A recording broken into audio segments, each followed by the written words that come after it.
Welcome back to the American College of Surgeons Bulletin Brief from the Front Line, Surgeons' Voices. With me today is Dr. Shannon Foster, who is the pillar lead for communications for the Board of Governors, a very important work group within the Board of Governors within the college. Welcome, Dr. Foster. Thank you, Dr. Wexner. Pleasure to be here this afternoon. Pleasure to have you with us. Something near and dear to my heart, communications, and you've taken on a big job because the Board of Governors is the conduit from all of the fellows to the regions and to the operations of the college. You represent every single fellow and member throughout the world, and that's a lot of people with whom we need to communicate. It's roughly 85,000, give or take. So what are the initiatives this year to ensure that we're optimizing communication?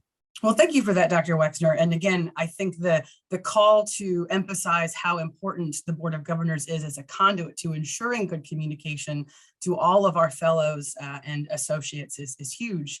And one of the things that we've realized in the last several years in particular, in the continuing expansive mode of communication, whether it's email or texts or social media or publications or online publications, there's such an avenue that it almost becomes overwhelming.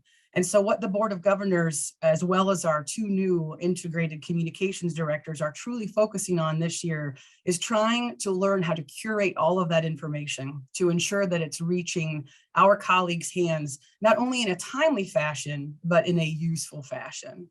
And so to do that, our outreach groups help to curate the way that publications and other materials are spearheaded.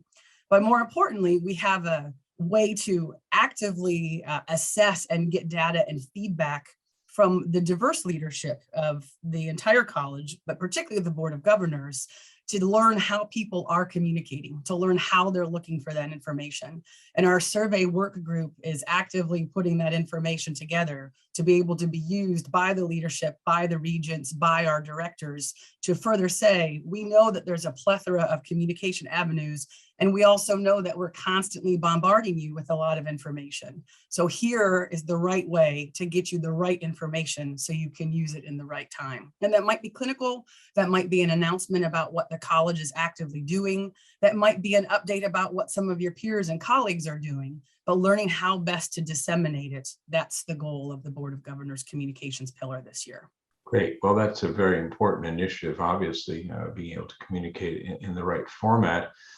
Does the Board of Governors send any specific communications directly to fellows? Each governor is elected by a group, so you report to your group, whether you're elected from a chapter or a society or a region. But beyond that, is everything through integrated communications, or are there any direct communications?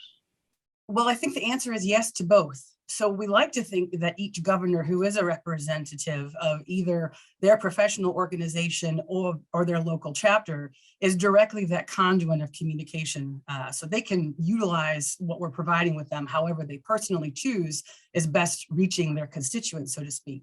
But I think what everyone doesn't realize is how active the Board of Governors is in all of the different publication avenues, all of the communication avenues. We have governors that are responsible and help Dr. Hughes with the communities. We have governors who are writing articles for the bulletin. We have governors who are helpful for the bulletin brief. We have governors who are contributing content and helping to update the website.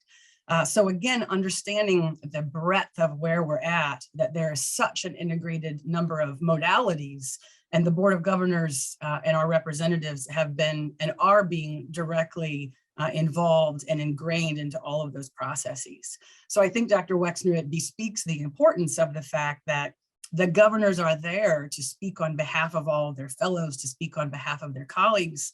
And the more that we're aware of how surgeons communicate, how they're getting their information, how they're dealing with email fatigue, how they're dealing with so many publications, really will allow the college to stay at the forefront of learning how to get information in a timely fashion at the hands of surgeons. Well, it's an excellent point that you bring up, that communication obviously is best done as a dialogue in this setting rather than a unidirectional where we're sending things to fellows and members all the time, but you're bringing it back as a conduit. So you then tell integrated communications, you tell the governors, and during the governors tell the regions, here's what's important to our fellows, our members, our constituents. So what's been your methodology for collecting to know what are the burning platforms? What are the hot topics? What's the important information you need to bring back to the college? So we have several avenues that we're actively getting feedback. One of those, of course, is that, again, we're hoping that people are directly communicating with us, with their governors, with their representatives. But what the communications pillar is able to do is look at the various metrics and the information that's coming back from the usability of our different avenues. So if we're sending an email, how many people are opening it? If we're writing an article, who's reading it? And at what time do they read it? Is it looked at the day that they get it? Is it looked at a week after? Or is it, in essence, and sadly, for as much work as goes into some of those things, not really used and utilized very much by our colleagues?